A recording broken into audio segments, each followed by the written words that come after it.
And welcome again to Cottage Talk. I am Russ Goldman. Joining me right now is Yannis and Craig Coben. This is our post-match show of Fulham's 0-0 draw at Craven Cottage on Saturday. Craig was there. He'll give us his first-hand insight on what he watched. Yannis and I watched it on television, so we'll share our views.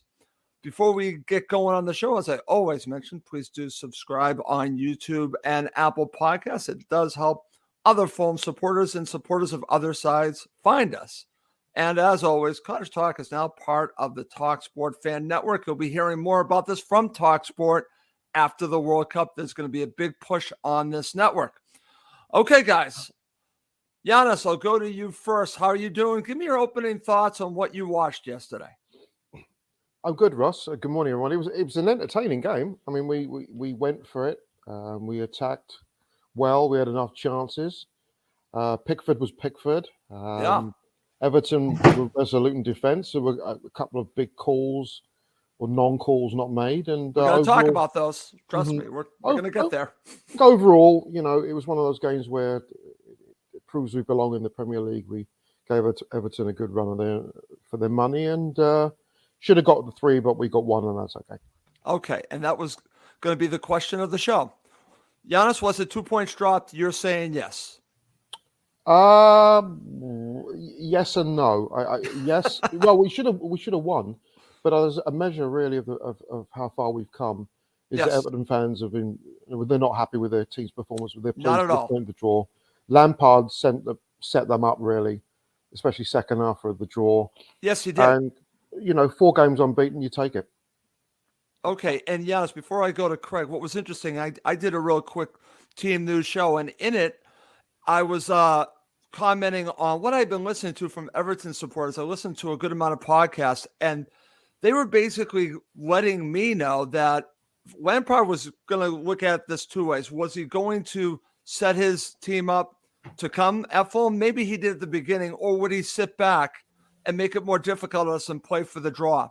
As you had just mentioned, it sounds like he did a little bit of both.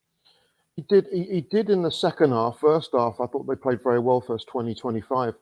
But then we started to take over the midfield, and the second half, it was really one-way traffic. And, we'd nullified a lot of their threats, especially out wide. And he's probably gone, this is a long journey down to the southeast. Let's get the point and run. And they got it in the end. Okay, excellent stuff. Okay, Craig, over to you. You were at Craven Cottage, and you had a good view of this match. So give me your opening thoughts, and I'll ask you the question. Was it 2 points dropped? It was a really exciting scoreless draw. We haven't seen very many scoreless draws at the Cottage over the years. And this one had a lot of incident, a lot of chances, and it was actually a fairly open match. I think Fulham were the better team, but maybe not so much so that we deserved the 3 points. Okay. It could have gone either way. We had a lot more chances. We had a lot more shots. But at the end of the day, we weren't quite clinical enough to break through the Everton defense. And I'm glad that you mentioned that, because that's actually where I want to start, Craig, when we talk about this match. Because, again, we always look at it from a Fulham perspective, what Fulham did or didn't do. I just want to start off by focusing a little bit of what Everton did. And what was interesting about this, and I will say, in my opinion, people will say their man of the match was Pickford. I'm actually going to say it was Mykolenko. I thought he was excellent in this match. And I don't know how many times their center backs and Mykolenko were basically blocking potential shots, Craig. I thought their defense, especially in the second half, they were difficult to break down. I know we should have done more, but I want to give some credit to Everton here. Look, I think in the first half, especially in the beginning of the match, Everton caused us a lot of problems. They were very direct in the transitions, very quick, and they were attacking both of our center backs, and they caused some difficulties for us. I think over time, as Yannis says, we started to gain control of the midfield, and there was a battle royale between Palhinha and number 27, whatever his name is. Okay. And I think that we came off the better for that. And I think it is a credit to Fulham that they were able to effectively boss the match in the second half whereas I thought the first half was fairly even. Okay, and I tend to agree with you. And Yannis, I just wanted to start off. Again, this is a Fulham show. We're not going to focus a great deal on what Everton did, but I thought defensively they were solid. Yannis, would you agree with that? Yeah, I thought, well, they were excellent -1. I mean, Seamus Coleman got absolutely roasted. That's right. I mean, and Gay was trying to cover on the right, and Gordon didn't seem to be at the races at all, and Robinson and William were having a laugh on their right. But I thought Cody and Tarkowski were fantastic, and which I thought they would be, because they're very canny signings. Cody, obviously from Merseyside. Tarkowski got relegated with Burnley last year. Yep. But they've got a good partnership. Although some Everton fans were critical of the two of them yesterday, saying that those two seem to have a bit of a love-in, because all they seem to do is pass to each other and they ignore everybody else. But there's no denying that their defensive record, and with Pickford behind you, is very, very good. And that means that's going to keep them in games. And they're a lot more solid than the team that finished last season. And they're difficult to break. They're difficult to break down, and for that reason, they'll always be in games. Okay, excellent. Okay, guys, I'm not going to waste any time. Even before we go to the starting 11, I'm going to talk about two major talking points, two controversial moments in this match. Craig, I'm going to give you your first shot at this. Let's talk about the Mitro situation here. He got a yellow card. This was actually checked by VAR. I've watched this back several times. I think Fulham are very fortunate here that he only got a yellow. What are your thoughts? Well, when I saw it, I didn't even think he had committed a foul. But having seen the replay, he clearly did. I think it could have gone either way. It doesn't, when you look at the play in full motion, it doesn't look like he is acting with malice intent. Right. Was he a bit reckless? It's hard to say. It was a borderline call, and I think that it was correct to go with whatever the on the field decision was, and it's also correct to go with a decision that favors Fulham, because I think there is an element of social justice in a lot of this. Okay, excellent stuff. All right, Yannis, over to you. I want to get your thoughts on this. And I'm glad that Craig mentioned it, because probably watching live was probably difficult to see. I don't think there was any malice in the challenge, but I thought it was reckless, as Craig, I thought, did a great job of explaining. What are your thoughts about this? Should Mitro have been sent off? No, I don't. And I think it was a poor challenge. It was clumsy. What saved him was the momentum, because he took 2 steps. You could tell it was an offset. If it was 2 steps back and he made a slight run, that's a red. For me, that's a red. It's reckless. It's studs on ankle. It's a poor challenge. And he knew. His right arm went up. He acknowledged it was a poor foul, but because it was that momentum piece that saved him, that you really 1.5 steps, and you can that would have been a harsh call. There's an argument, if ever you could have one, to have an orange card, right, between the yellow and the red. They even said that on the broadcast. Would this be considered orange? It was. I mean, I would. If that had been a Goodison Park, well, would it a Goodison Park would have been? I was going to say, what if this was at Goodison Park? Would Mitro have been sent off? I think it would have been very close, but I don't think you can. I mean, it's only 1.5 steps. It's not. It's like a momentary nanosecond challenge, and he's not had time to think, and he's done it, and he knows what he's done wrong. It's not like a Chalobah moronicism challenge. It is what it is, and that's fine. If he'd been sent off, I could understand, but I think with the momentum that he went into the challenge, the yellow was just about right on, and VAR checked it after all. I was going to say, if anyone has an issue with that, including Frank Lampard, because Frank Lampard had a major issue with this in his presser, he stated this. So I would say, well, VAR checked it out, so they basically confirmed it. So if you got an issue with it, and listen, we've had these calls go against Fulham in the past. So as Craig was saying, these calls work themselves out. They even themselves out over the course of the season. So it's actually a good point from Craig earlier by mentioning that. But let's now talk about another controversial moment in the first half, Craig. Should Fulham have gotten a penalty? Now, I've watched this back several times. I've seen it given. What are your thoughts here? Did you get a good view? Or you probably didn't get a good view of this, correct? I didn't get a good view of it, and when I looked at Match of the Day, they didn't have a highlight of it, so I am not in any position. It did look like a foul to me, but then again, I tend to be an extremely biased observer of the matches. So I tend to think the referees don't give us the benefit of the doubt and that they mistreat us. And I have a very strong grievance against the way in which we are treated by officialdom. Well, expand on that, Craig. I'm curious. Well, I'm being a bit facetious, but yeah, the bigger teams tend to get the calls, right? No, this is all true. I agree with all that. They favor Man United. It's always appalling to watch. But I couldn't see the penalty, and I can't really say I couldn't see it well. It looked like a penalty to me, but it happened so fast, and I'm so far back. I'm in row Q of the Hammersmith end. Yeah, you're pretty far back. Okay.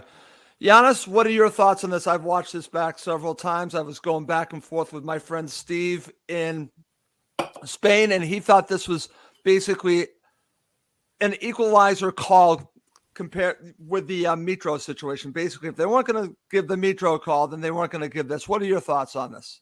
Bingo. That's it. I think, okay. So you're going there. Yeah, I believe it was. I thought it was a penalty, but I thought it was, as soon as he went down, I'm thinking even up call. He's going to do it.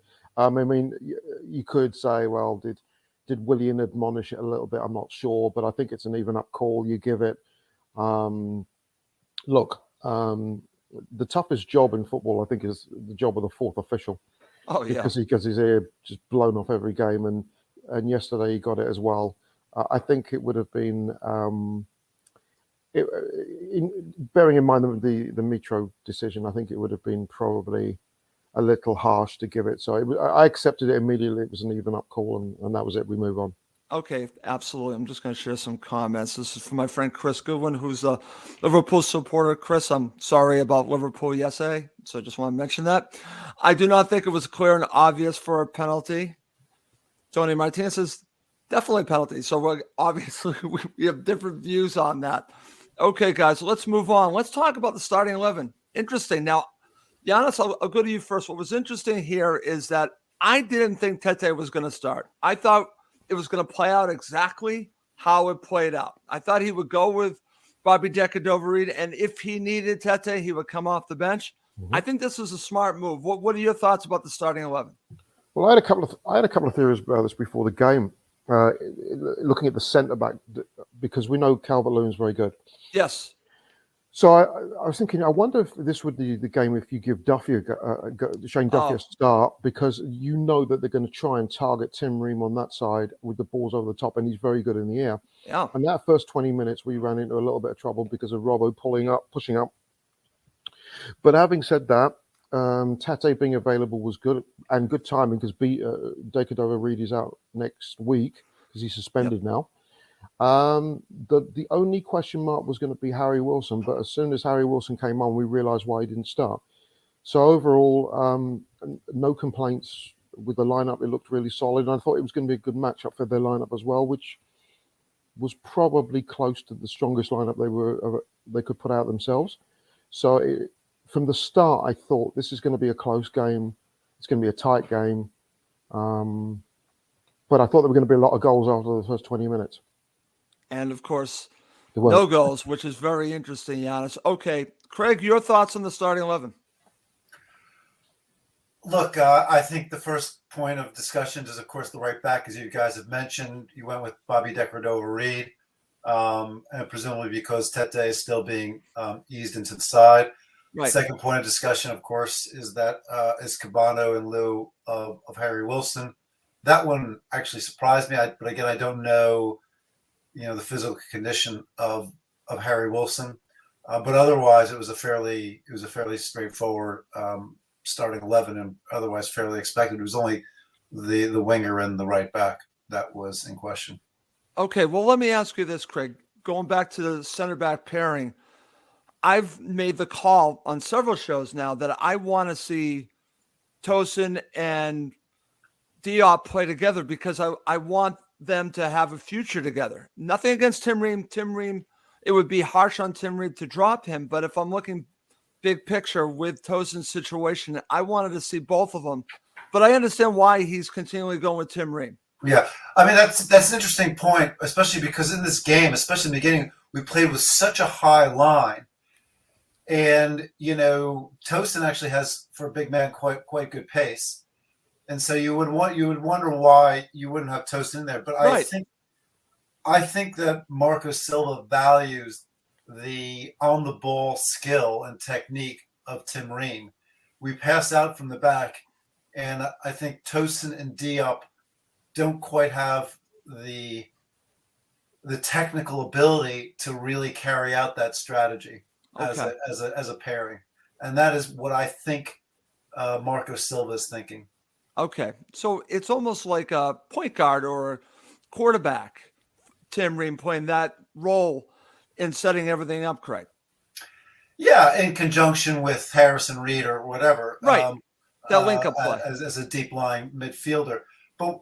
We do pass it out from the back. We try to get it over to, in this game especially, we were working the left wing so much. Yep.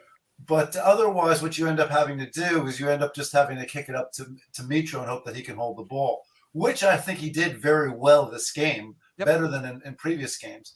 But you can't have a one-dimensional approach to getting the ball out from the back. Okay. One other topic, guys, before we talk about the match and we break this down. And Yannis, I'm going to go to you. Again, this goes to my conversation with my friend Steve. And I thought this was very evident. And it's funny because I actually heard this on the Blue Room podcast. I listened to their post-match show. It's an Everton supporter podcast. Very good. And they mentioned this. And Steve mentioned this as well. He's like, listen, the passing of Fulham is going up a level. Yannis, I saw it against Aston Villa. I saw it even more prevalent in this match. Are they just getting to know each other much better because the passing is so much better than it was at the beginning of the season? Is this just experience playing together? Are we now really seeing what they can become with this passing of Fulham? It's training groundwork. I mean, you can see that the combinations and the movement off the ball are really fluid. There's rarely an errant pass. And I think Marco and the coaching staff value the importance of possession. And that's why, when I was talking about the possibility of getting Duffy in, right? I wasn't intimating that Ream get dropped. I meant Diop and Tosin not start, because I think Ream is one of the undroppables right now. I mean, every time he's on the ball, his level of comfort, calmness, assuredness is a throwback. Frankly, it's a throwback.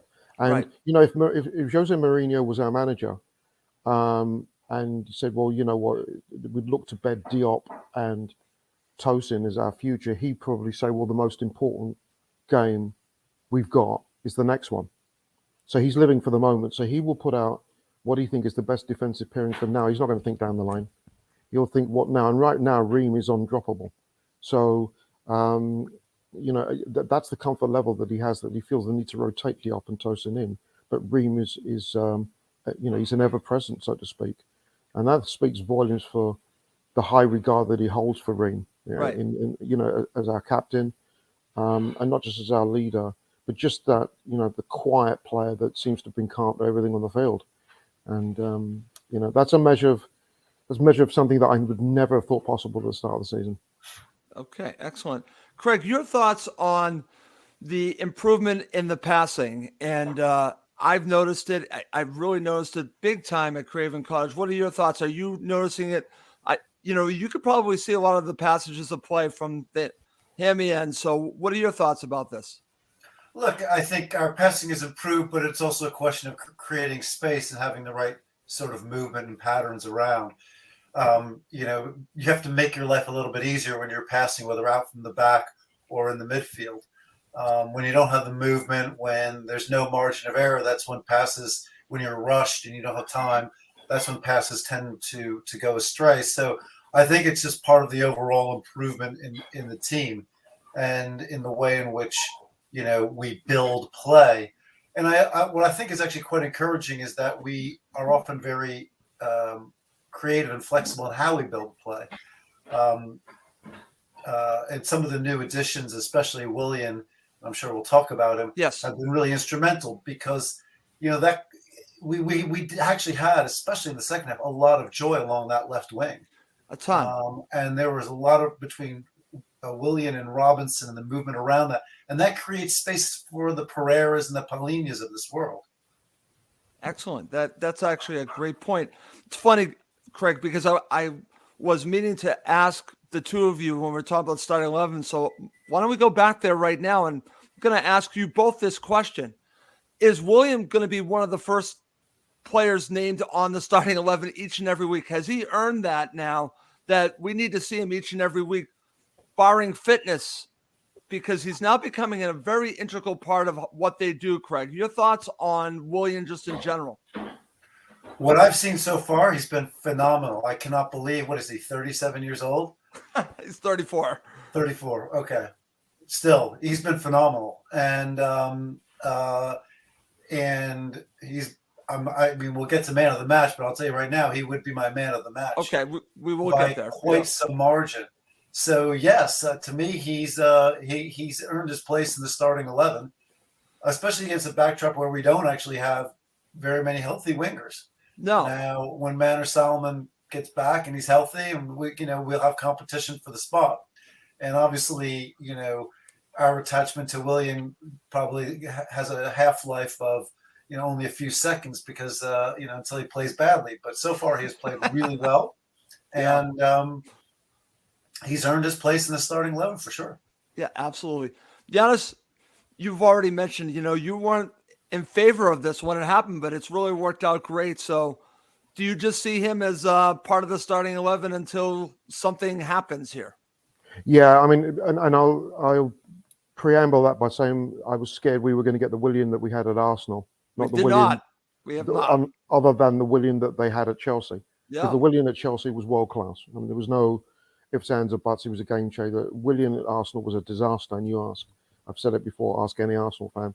He was superb yesterday. And the combination between him and Robinson was actually got me giggles because it was so much fun to watch. It really was. It was just Seamus Coleman was just, I mean, that round it got absolutely destroyed. Oh, yeah. And it was fun to watch. And we're going to play worse combos than them this season.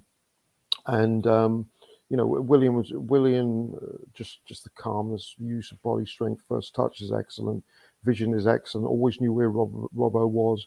Paulinho was on his side. Always knew where he was. The runoffs from Pereira, the link up play with Mitro. It was super to watch, and he was outstanding. He's been brilliant so far for us, and providing, as you said, he stays fit.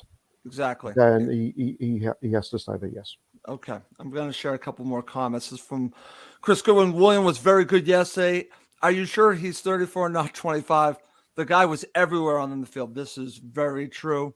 It's from Tony. William looks like a teenager. Very, very interesting. Let's see what else we got here. This is from Steve Reynolds. How important is the fact that neither Ream or William are not in World Cup, thus giving them a good rest, etc.? Guys, it's a great point. Craig, your thoughts about this? Because, again, I've talked to Steve, who I talk regularly with, and if we project forward, the fact that these two players and several others are not going to be part of the World Cup, I think benefits Fulham, especially these two with their age. Your thoughts, Craig? Yeah, look, I mean, I think international football is a distraction for our players. The bigger teams can afford to have their players off on international duty because they have the depth that we don't have. So when Ream was dropped from the USMNT, I didn't shed any tears. I didn't really care. I got to be honest with you, neither have I. I thought it would benefit Fulham. Yep, and that's the way I look at it. But so I think what Steve says is a really important point. The only question, of course, is will they be a bit rusty after a month off? And only time will tell. Yeah, we'll see. Okay. Yannis, this is in your wheelhouse. Let's go back to my friend Colm Bugler. how good are USA center backs? They must be awesome if Tim Ream can't get a look. And you mentioned this in the last show, Yannis. And to be honest with you, I want to see the U.S. men's national team do well, but I'm kind of on the same wavelength with Craig. I care about Fulham, but this is just still a puzzling one, as you and I talked about. I understand where Berhalter, his view on this is, but how about a player in form? Yeah, it's an absolute crime. It really is. I mean, the England squad is going to be released soon, and we may have, scrubs like Maguire, and Sterling is not playing well, and we've got players that are really struggling in terms of club form, and they're going to be taken on name.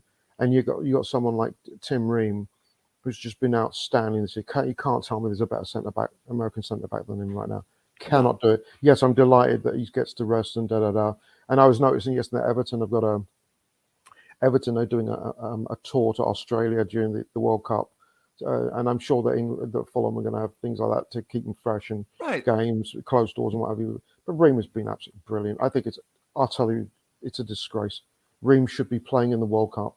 This is probably the best year of his career, and somehow Berhalter is clueless enough to think that Ream doesn't deserve to be in the squad is utter insanity. It really is. It does annoy me because it's just because he's playing in the toughest league in the world, and he's playing better than he ever has.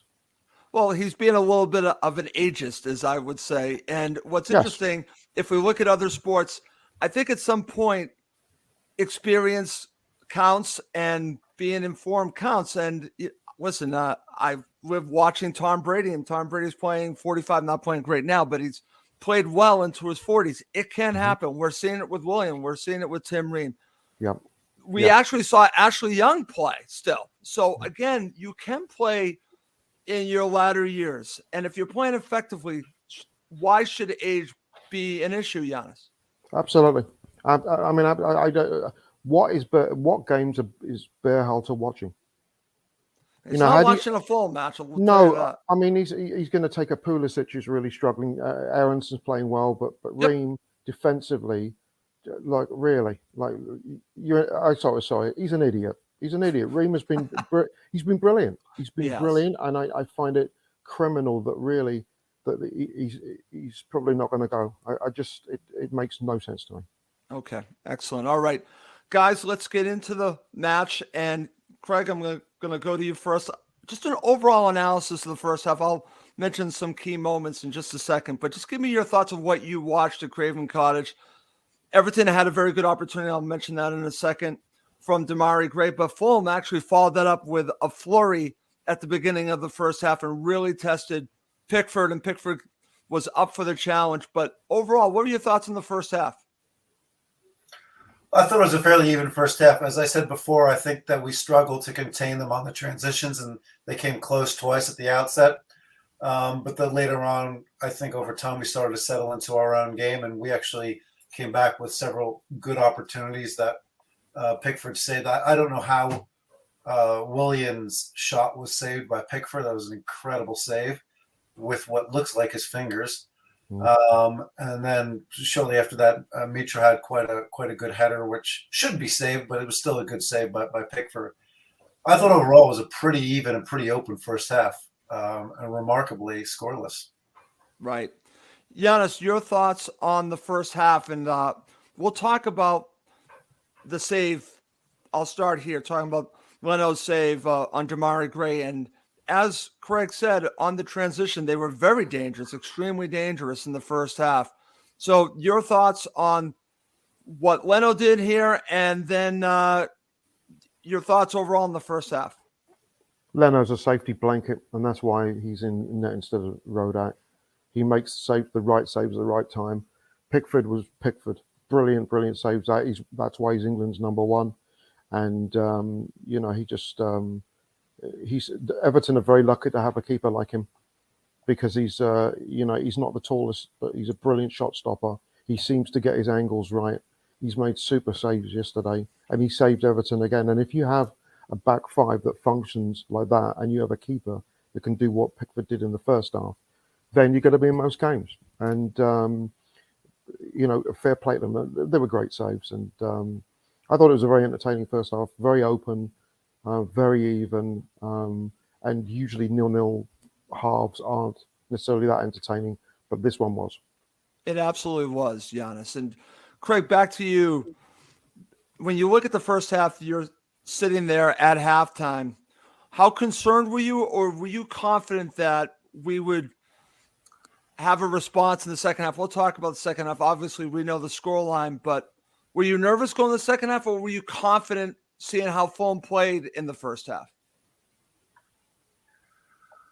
Look, what I was nervous about was that we hadn't taken the opportunities, and the 0-0 scoreline means you're obviously vulnerable. You're always nervous that one moment of inattention can cost you the match, and it was quite clear that whoever's going to score was likely going to win if anyone was going to score. I think what has made me a little nervous is that we do seem vulnerable on these transitions. Yes.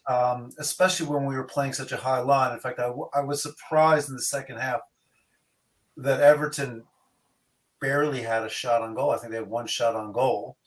They did have the quote-unquote goal off the offside. And that may have been a slight warning shot, because if he had been onside, it would have been in on goal, Right. Calvert-Lewin. And we were a little bit sloppy there. And there are a couple of important last-ditch tackles by Diop and by Paulinho, even in the second half. So I wouldn't say it was a completely assured defensive display. And that's probably what we just have to be a little bit worried about going forward.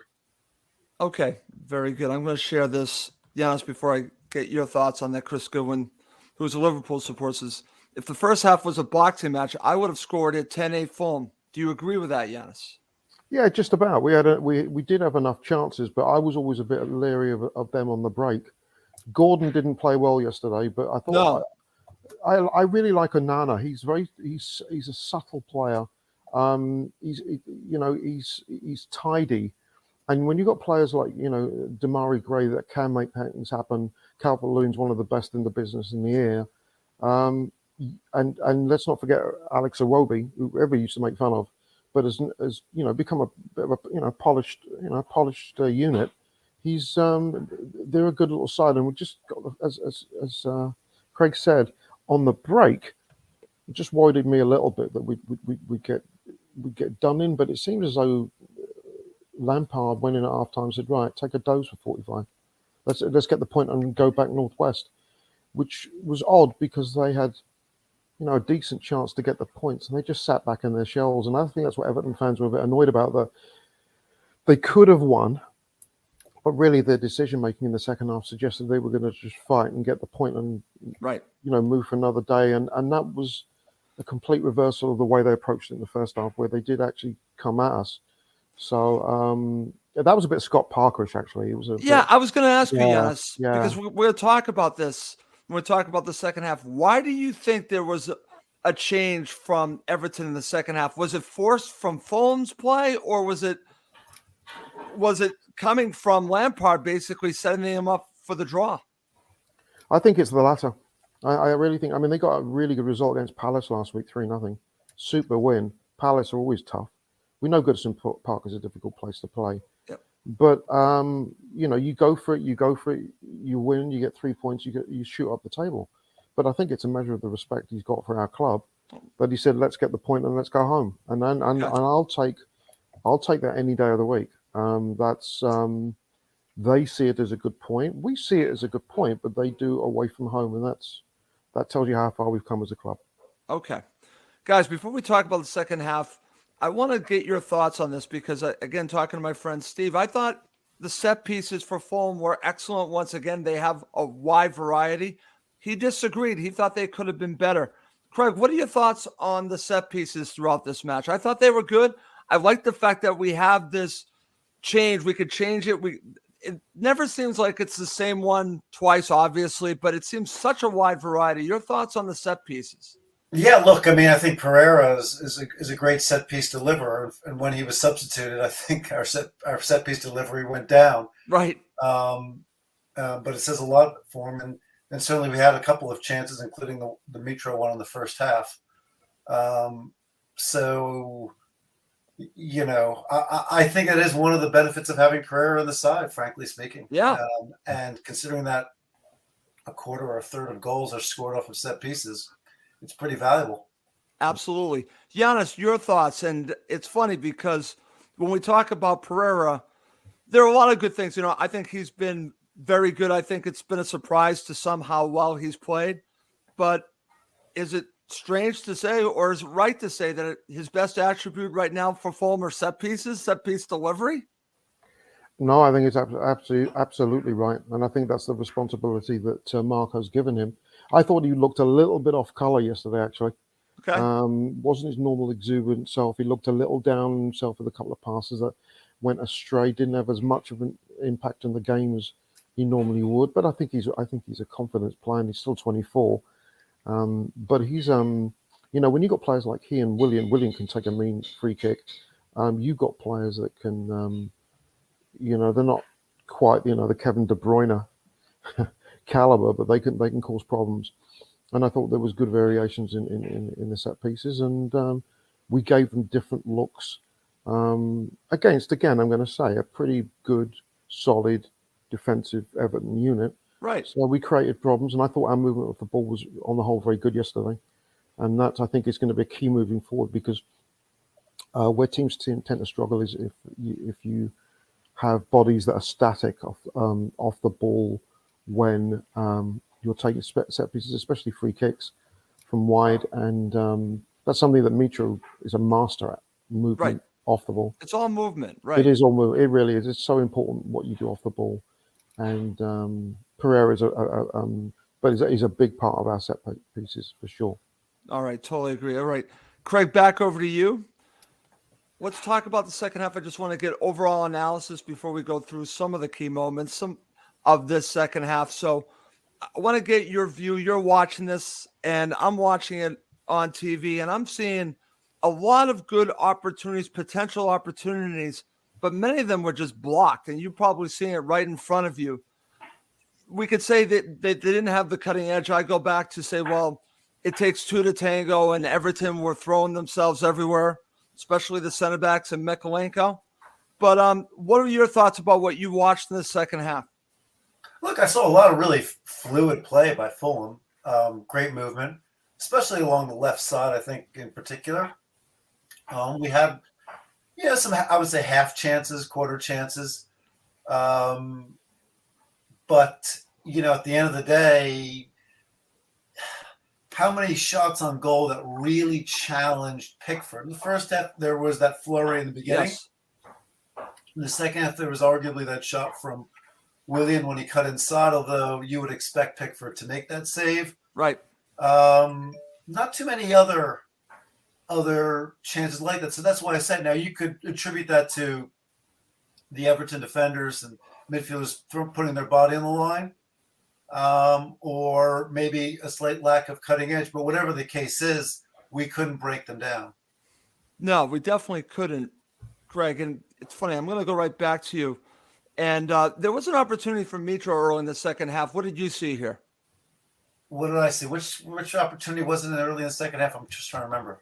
A pretty good shot, and it just went over. Oh, yeah. He leaned back. That's right, yes. Because he was almost like screened off. Yeah, he should have done better. I mean, he looked like he leaned back on it and just flew over the top. But, I don't think he's 100% Mitro. Okay. I still think he's carrying a little bit of a knock. So you think that might be affecting his shooting ability? Just the sharpness. Sharpness, okay. Yannis, I want to go to you. Your thoughts on the second half, your analysis. It was a bit of checkmate, wasn't it, really? I mean, we attacked, they defended, they put their bodies in the line. I'll say it again, Cody and Tarkowski were excellent. And we just couldn't break them down. No. But having said that, as a spectacle, you just got to say, well, I said I was watching the game with my wife, and at halftime I said this is going to be a 0-0. Just had just a feeling that it wasn't going to go anywhere. And it's one of those games where you come away and you get the point, but say, well, man, that was a good game. Really enjoyed it. Right, it wasn't this boring 0-0. No, it was actually, for 0-0s, it was pretty exciting, pretty action-packed. Yeah, it was. It was very entertaining to watch, and I thought both teams did play their part. And we've been in positions like that where we've gone away from home and we've tried to keep it tight, and we want to get a draw and crawl our way up the table. So we can't complain about it. And we've tried to, we've asked a lot of questions, we've attacked with intent, but it wasn't going to be our day. And they defended very well. We missed chances. Did. I thought, Mitchell missed a number of chances, but I thought his hold-up play was. I mean, he lost the ball a couple of times, but his hold-up play was very good. I agree with my man, the Cobra there. I think that he is still carrying a knock, but it says something like, again, he lasts 94, 96, 98 minutes. And, overall, we can't be displeased with, last 4 games. We've come from twice from behind against Bournemouth. We've stuffed the Villa. We've beaten Leeds deservedly. And we've got a point here. So you've got 8 points in 4 games. That's great. And I think the best game, actually, funnily enough, the best game to possibly play before the World Cup is Man United at home. I think it's going to be absolutely rocking. Oh, I think it's going to be fantastic. Fantastic game. Fantastic game. I think you're in for a really good match there, Craig, at Craven Cottage against Manchester United. I'm going to be missing it because I'm not going to be here for it, but I've sold my ticket online. So I've gotten £34 for my ticket. Oh, should have got $3.40. It's going to be a doozy.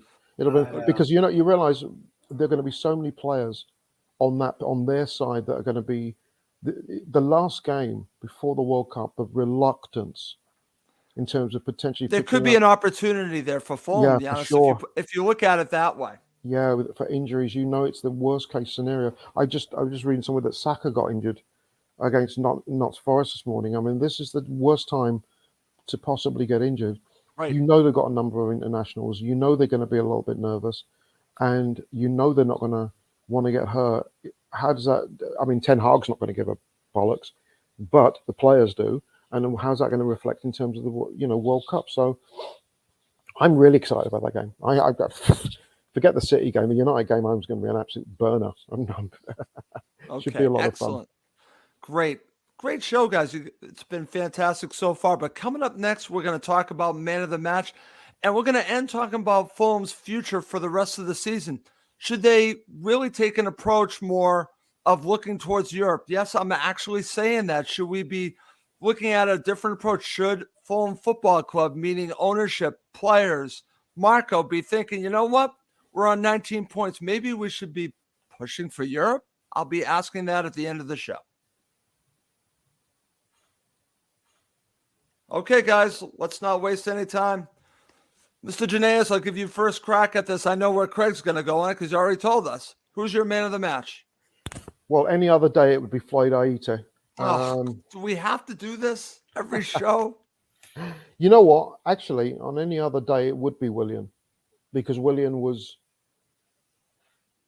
superb.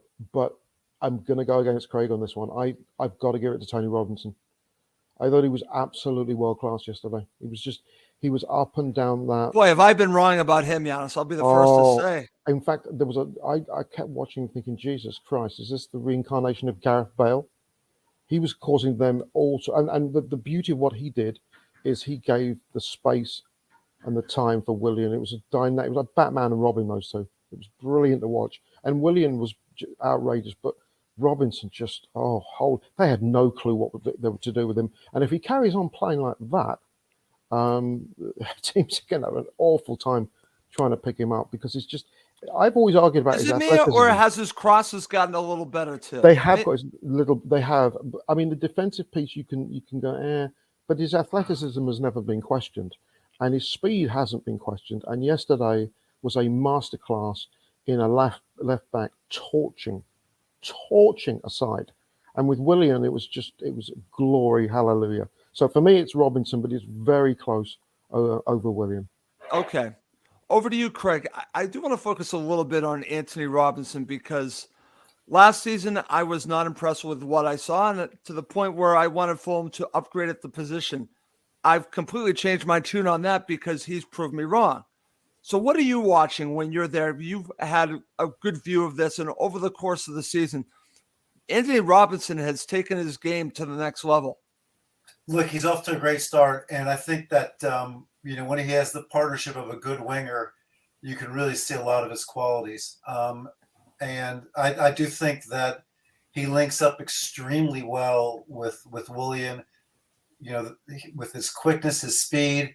You give him a little bit of space, his crossing is much improved. And so, do you think Williams helping him? I think having a good winger to support him makes all the difference in the world. Yeah. Okay. Excellent. Okay, so when we talk about man of the match, I believe you said it was Willian, right? Is that correct, Craig? Willian is definitely my man of the match. Okay, and I totally agree with that. Like I said at the beginning of the show, how could you leave him out at this point? And that's actually, like I said, Fulham could have a good problem, Craig. As you mentioned this earlier in the show, when Manor Solomon comes back, and I have a feeling he's going to be back after the World Cup. Hopefully he'll be back ready to go. I've seen a couple of videos. He's definitely working on coming back. You add him to the mix, and you have all these other wingers. I think it's a good problem to have, Craig. Yeah, look, I think you always need to have a depth in the squad. Injuries happen, fatigue happens. You need to make sure you have competition for the slots and the spots. And so I think it will be good to get Manor Solomon back. I think it will be good that Harry Wilson gets to full fitness. Having 4 wingers is very important. The wingers are critical to the system that Marco Silva has, which is a 4-3-3 with people putting crosses in for Mitrovic to latch onto. Okay, very good. I'm going to share some comments on man of the match. This is from my friend Chris, man of the match. Young Willian, I love that. Colin Bugler goes Anthony Robinson. Now here's an interesting one we haven't even really touched on, Yannis. Leno clean sheet. Yannis, your thoughts on Leno? Yeah, you know what? I gave him a few votes, and I thought Diop played well as well. Yeah, I really do. And it's interesting, this little dynamic of on, off between he and Tosin. Some fans argue there should be solidity. I think the rotation, it's good in terms of competition. Duffy's not had it started yet. Hey, maybe Duffy starts next week, and he rests players for the United game as well. Look, I mean, I watched the Leicester against City game yesterday. Yep. And City are a wonderful side. Let's not get it. But without Holland, the different kettle of fish, and we don't know his status over his ankle. He may well not play the next Saturday. So that could change the dynamic. We'll see, Yannis. It's funny. I've been saying this. I was saying this to a friend that I thought Fulham gave Manchester City a great go. They really went at Manchester. I thought they did not embarrass themselves when they played in the FA Cup. And I thought maybe that was a little bit of foreshadowing to what we're going to see now. I don't know. I mean, I think they are just a tremendous club. I know they're different without Holland. We'll see. We'll see. I can't go there yet. Yes, I understand, but I can't go there yet. Manchester United, I can go there. Manchester City, I'm not sure about. Okay, let me just share a couple more comments from Colin Bugler. Help Ream with keeping DCL quiet. Yes, let's see. Oh, now here's one from Chris. I think it's high time that Russ invests in an Anthony Robinson Fulham shirt. Maybe it's time. Maybe it's time for me to give in. Yes. This is from Steve Reynolds. Jedi and William were great, but don't forget Ream, who kept slotting in when they pushed forward. This is true. Thank you for sharing that, Steve. Okay. All right, guys. To finish up the show, as I mentioned a few minutes ago, I want to just talk about this in general terms. So everyone wants safety. It's the first thing we all think about staying in the Premier League. Fulham are sitting at 19 points. And I was thinking to myself, talking to a friend who was suggesting, should we consider pushing for Europe? I said, Yannis, once we got to 20, if we were at 25 points before halfway, I think you should go all in on the January transfer window and potentially push for Europe. I think that's where my head would be at. So is it crazy to have a conversation? I know where Fulham are now and the teams around them. Should we even be talking about Europe, Yannis? No. Okay. I don't. No, absolutely not. No, I'll tell you, and I will explain that. I think. Okay. I think you look at, because we us and the Canaries, we're the yo-yo clubs. Right. I think you're looking. Okay. survival, consolidation, next steps. So I think the first port of call this year is let's get to 40 points. Okay. Let's survive with the core. You got the plan. I've got the plan. I don't Okay. want to jump. I don't want to run before we can walk. And I hate to use this club as an example. That's sort of what Newcastle are doing. You know, it was survival, and now they've consolidated, and they're moving slowly. And I think we need to, Wow, that's actually a good example, Yannis, to look at Newcastle, even though I don't like Newcastle. No, nor do I, because they've spent $84 trillion pounds, and they've still only won 5 league games. But I think if you keep the core together, and you've got players like Salomon, and I know that the news stories are talking about the fact that Marco Silva is looking at Brazil right now. He's looking at players there. Maybe he's been given more say in the transfer window than Tony Khan could admit. Although how Kevin Mbabu came into this equation, we'll never know. But if he's looking now, he's planning ahead. Let's get to the end of the season. Let's look to next year. Let's look to build. Because you don't go from bottom to top in one season or bottom to sixth. It's not the way it works. And I think we just have to not get too ahead of ourselves, and let's get to survival. Let's celebrate that if and when we do that, and then we take it from there. It's interesting Yannis has approached that way, Craig, and maybe I'm getting too ahead of myself because I want it. And I think the Khans wanted to. I think the Khans really want to compete in the Premier League. But you have to crawl before you can walk before you run. I think I'm jumping a couple of steps. Your thoughts on me thinking about potentially Europe? I think we're going to struggle to qualify for Europe this season. There are just too many other teams that are better resourced than we are. And at the end of the day, over the course of a full season, the resource advantages of those other clubs will probably be decisive in the final table standings. It would be great if we could have another Europa League run. We've been in Europe 3 times. Yeah. And we won the whatchamacallit, the Intertoto. There's a song we sang, we won it one time. The Intertoto, we won it one time. We had the finals, obviously. We got to the finals of the Europa League. And then 2 seasons later, we crashed out against that Danish powerhouse, Odense. Odense, that's right. I remember. Thanks to Orlando Sa's just inexplicable failure to kill the game.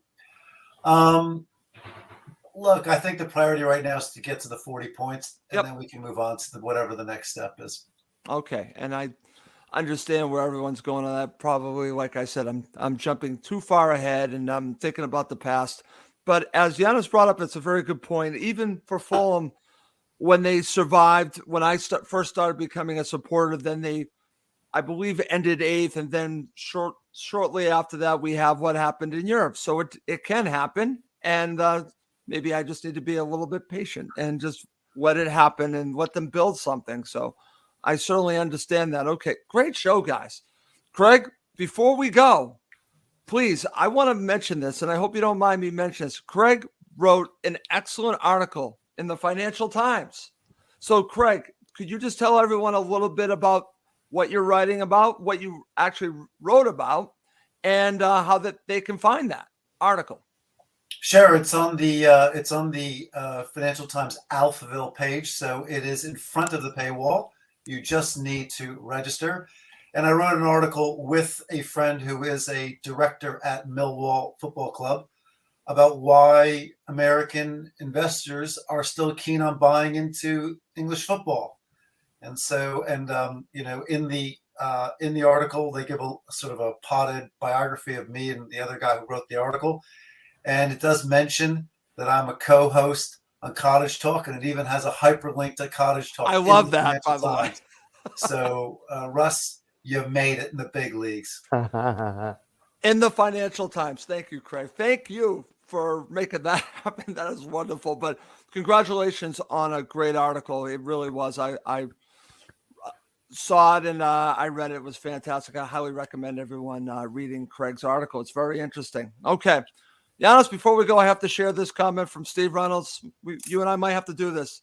If you get 40 points, will Russ get a Jedi shirt and Yannis an Ayite shirt? There's as much chance of me getting an Ayite shirt as there is of me running naked down Yonge Street in Toronto. Okay, but okay, I would, okay. but I have considered. I've never actually got a Fulham jersey with a player's name on it.